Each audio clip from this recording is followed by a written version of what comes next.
Hey guys, it's Daniel. Welcome back. There is an argument among some Nirvana fans that new material about Kurt should not be released. However, I recently came across a really interesting article which argues the opposite point. This article was written by journalist Nick Soulsby and appears on NirvanaLegacy.com. In this article, Nick breaks down various points as to why he believes it's actually a good thing for Kurt Cobain's legacy for new material to keep getting released every now and then. He makes the point that this isn't specific to just Kurt, that it's good for musicians in general to release unreleased material every now and then. He cites various examples, such as the Beatles and Zeppelin. Here's the article. Quote, author Jeff Burlingame once wrote in Time magazine that the release of new material from or about Kurt Cobain should cease. His reason that this is not what Cobain would have wanted was a fair one, which I respect, but don't agree with. What happens to dead musicians when there's no more music and nothing new said of them? They're forgotten. Their music dies. The lifeless repetition of greatest hits ultimately makes it impossible for existing fans to return to the music with fresh ears, or for new fans to feel excited discovering it. Their music becomes the audio equivalent of some bleached wallpaper, over-familiar background that we barely notice, let alone view with any intensity. In a beautiful eulogy at Cobain's memorial, Chris Novoselic spoke of Cobain's ethos, saying, quote, no band is special, no player royalty. That's why, to me, it's so troubling when people take Kurt Cobain's words as law to be obeyed decades after his passing. Every time there's a new Cobain release, someone makes the claim that his image shouldn't be taken in vain, or that his unreleased music should be kept locked away to maintain the credibility of his back catalog. That just reeks of creating a posthumous sanctity around the image of Kurt, and that's as unpunk as it gets. Asking, what would Kurt think, only raises more questions. Do the views of Cobain, the troubled teenager, carry equal weight to those of Cobain, the weary 27-year-old? Is everything he said sacred? Is there nothing that can now be seen as immature or only applicable within the context of his life? Dogmatizing his words, then adopting them as our own means we pick and choose whatever we wish, illegitimately appropriating his status to justify our own personal wishes and intentions. Bottom line, it means we falsify Cobain. No one can truly know what such a contradictory and intriguing person would think of the world today. A further truth is you don't have to care what Kurt Cobain might think. It's your choice. When you first bought a Nirvana album, you didn't fill an application form asking for his permission. Following an onstage breakdown in Rome in 1989, Cobain raved at one of the owners of Sub Pop, his record label, that his audience were idiots. In 1992, he released a statement asking certain fans to, quote, leave us the F alone. Just as Cobain had every right to make such statements, fans had every right to ignore them. Buying someone's music doesn't provide them a veto over your personal morality or your enjoyment of said music. No one expects an artist's rough sketches to match their fully realized works. Consider the slew of Nirvana outtakes leaked in August of 2015. The result, far from being a decline in respect for Cobain, was an outpouring of reaffirmed enthusiasm for the man and his work. One take of Lithium saw Cobain, voice nearly gone, barely able to croak the chorus. This humanized the man, while revealing him as someone so titanically dedicated that even with half a voice, he still pushed himself all the way in his desire to practice and perfect. This alternative version brought out idiosyncratically telling details invisible if all we had was the polished work on Nevermind. Outtakes can reinvigorate well-worn songs. True, the Cobain of 1994 didn't choose to release them. But back in 1992, he agreed to his record company's request that Nirvana outtakes be stitched together to exploit Nirvana's unexpected fame and the Christmas buying season. The high quality of the Incesticide compilation shouldn't disguise that Cobain had no trouble with its commercially compromised purpose. He even named a song in 1992, Oh the Guilt, a quotation taken from his journals where he lamented the idea that he was meant to feel guilt for his success and wealth. It's also unreasonable to expect that Cobain, who would now be in his 50s, would stand here today ignorant of and naive about the commercial potential of outtakes. Even the Beatles and Zeppelin have engaged in archive projects. The idea that Cobain was an austere purist who wouldn't have joined with his bandmates in embracing the release of archive material if the opportunity arose seems illusionary. The use of Cobain's image and its music is a matter worth vigilance. Cobain's avatar chanting Bon Jovi songs in a game was disquieting. Yet, the result re-energized fans and reaffirmed their belief that Cobain remains more than just product. There's a certain overwrought paternalism to claims that any use of Cobain's music or image is predatory, or that individuals need protecting from hearing music that isn't, quote, perfect. Such an argument underrates the general care taken by his estate and overprivileges what is being consumed. It isn't life or death. It's just music, no matter how good. It's hard to see the existential harm caused by letting those who wish to hear more exchange their cash to do so. Ultimately, I'm glad that the posthumous sales of Cobain's music have provided for his child, have helped fund Chad Channing's excellent band Before Cars, have allowed Chris Novoselic to pursue political interests. I'm more than happy to keep production plant workers, administrators, marketers, and everyone else at a record label in work so they can feed their families. And maybe it's selfish, but it does thrill me whenever unheard recordings reignite that voice, that sound.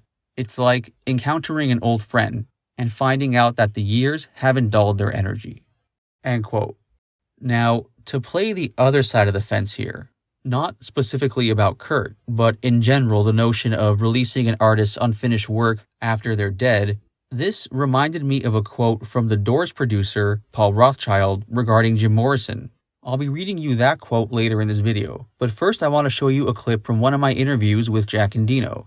This interview was from 2020, and I asked Jack Endino about the subject of potentially still unreleased Nirvana material. I'm going to show you that clip now. If you want to see my full interview with Jack Endino, where we discuss a variety of things about Nirvana's history, the link is available below. All the interviews on my channel are original. If you want to support, the best way to do so is to subscribe, like, and share. Would you happen to know if there are any plans to release any more like box sets or anything, or is that something that's like kind of, if there is, it wouldn't be publicly disclosed? Yeah, I don't think so. I think they've kind of scraped the bottom of the barrel on this a lot. I think the only thing they have left is lots and lots of live recordings. Mm-hmm. So there is the possibility of more live stuff. I think some kind of live in Utero tour thing could exist because there's some pretty good recordings. A lot of them have been bootlegged. And I suspect that there are soundboard tapes in a vault somewhere of some of the shows from the In Utero tour when Pat was in the band. You know, when it's like a 4-piece Nirvana. Yeah. So I think some of that stuff exists. I've heard some here and there, and it was really good for live recordings. So I think if somebody really wanted to, they could come up with some more live stuff. But, you know, I don't know how likely that is at this point. What's going to happen is there's going to be like a 20-year anniversary of this or a 30-year anniversary of that. And somebody somewhere at some record company is going to be like, is there anything left that we can find, you know, one more song somewhere, you know, where is it? And then I'll get the phone call and I'll be like, yeah, there's like 1/3 of a version of Floyd the Barber on the reel with Chad, you know, or whatever. You know, it's not, you know, it's like, how much of the bottom of the barrel do you really want to scrape? I do get tired of people angling for personal stuff. I had a TV crew once that were like, they were begging me if there was any video footage of Nirvana during the Bleach sessions. And I said, no, we didn't have cell phones. Nobody had a video camera. You know, I mean, they barely had a working van, you know. Yeah. There's a lot of still pictures. They're all in the Bleach reissue has a lot of still photos that appeared, which are great. There is also a version of Hairspray Queen with Chad Channing that exists somewhere. There isn't much. No, I hear you, man. I hear you. In terms of remixing, you know, going back to the original session, the Dale demo, you didn't have much time to put everything together. If you could have properly mixed one song, what would have that song been?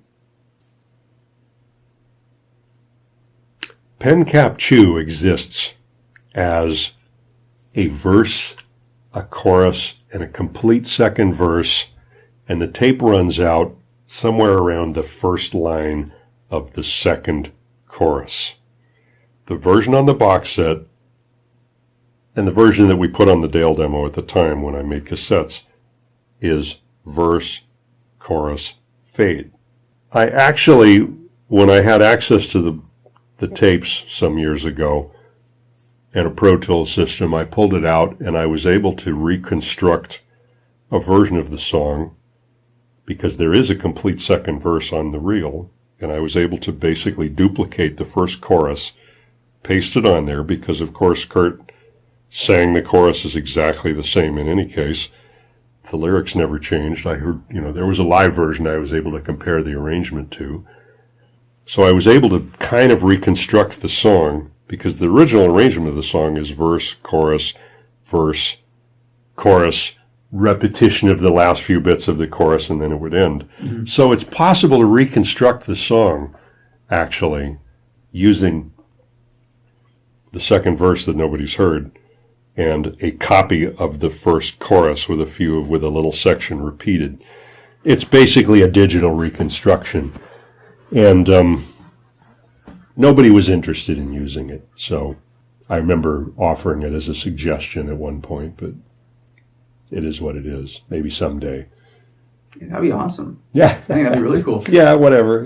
It's like, yeah. I mean, I think, like I said, there may be bootlegs of it from '87 using with the arrangement that they actually played. Because I think they played it at Community World that night. Now, as mentioned, I want to talk a little bit about Jim Morrison. The following is a clip from my documentary, The Doors After Jim Morrison. If you want to see the full documentary, it's linked below. Paul Rothchild produced the Doors' first 5 studio records, as well as their live album Absolutely Live, and their compilation record 13. He was originally going to produce LA Woman as well, but he left the project early on. In any case, Paul Rothchild was instrumental in the Doors' success. He was close with Jim and was highly critical of An American Prayer. He considered An American Prayer disrespectful to Jim Morrison's legacy and integrity as an artist. The following is a quote from Paul Rothchild where he elaborates on why he opposes An American Prayer as strongly as he does. This quote is from an interview Paul did with journalist Blair Jackson on July 3, 1981, 10 years to the day of Jim Morrison's death. Quote, "I think anything that was done during Jim's lifetime that might have offended him would disappear in total insignificance compared to what I'm positive would have been his reaction to An American Prayer. That album is a rape of Jim Morrison. It was heavily edited. I have a tape of Jim reading most of the poetry in the style and meter that he intended. Jim and I discussed poetry a great deal. I got him to listen to poets like Dylan Thomas reading his own works, and Jim definitely got things out of it. Jim was always talking to me about the progress of words, their meter, their sequence, their flow. He was very concerned about how he presented his poetry. When I listen to that original tape, I hear something compelling. To Doors fans, and there are a few who've heard it, the poetry is chilling. To me, what was done on An American Prayer is the same as taking a Picasso and cutting it up into postage stamp-sized pieces, spreading it across a supermarket wall. All Jim's poetry has been cut into bits and spread across a long instrumental composition that is irrelevant. Jim never intended this kind of approach to be done with his poetry. When we went into the studio to record it, it was to get away from the Doors. In a way, it was his signal to the other Doors that he was moving away from them. He definitely wouldn't have used Doors music. He was talking to people as diverse as Lalo Schifrin, whom he wanted to write some very avant-garde classical music. He wanted it to be sparsely orchestrated. I think An American Prayer is rude. The Doors and Danny and me, anyone involved, should be concerned with preserving the integrity of the Doors' career and the memory of Jim. We should all tell the truth. An American Prayer was an embarrassment. It was the first commercial sellout of Jim Morrison. Jim would be humiliated by it as a sensitive person, and incensed by it as a poet. Damage is done, I'm afraid. Let's all hope that this sort of thing doesn't happen again, though, because it takes the Doors farther away from what they really were, one of the all-time great rock and roll bands, and the proof is already out there for everyone to see. We don't need any more convincing.